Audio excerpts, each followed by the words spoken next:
tirar essa blusa aqui que tá calor pra cacete. Tá, agora eu vou gravar aqui e depois eu te ligo. Beijo, tchau. É engraçado, na hora que você aperta ali o play pra você assistir, pra você gravar, parece que é teu papa quer falar com você, é teu papo, seria da hora o papa ligasse pra mim e fala, ô, tá de boa? Quer uma oração? O que vai ser o assunto de hoje, hein? O que vai ser o assunto de hoje?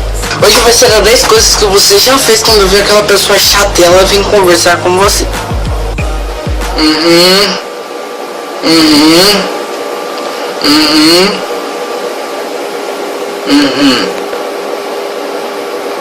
Tá, vou ter que ali enterrar minha avó, que ela morreu hoje, pô, a velha já tava com 90 anos, então eu já vou, falou.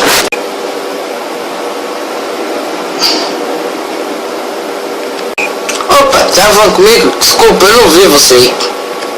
Oi, e a camarada? Todo inferno! Ah não, ela tá vindo pra cá. Operação camuflagem.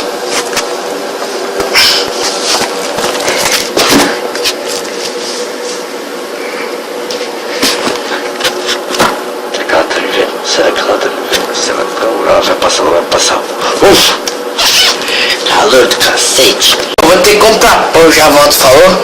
Mas são meia-noite, que eu vou no mercado. Mas são meia-noite.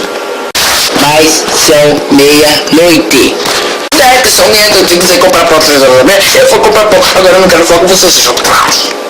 Bom galera, espero que vocês tenham gostado desse pequeno vídeo aqui, como eu bosto, que eu tava sem ideia, mas eu tinha que gravar, que eu tinha prometido aqui pra galera do meu canal.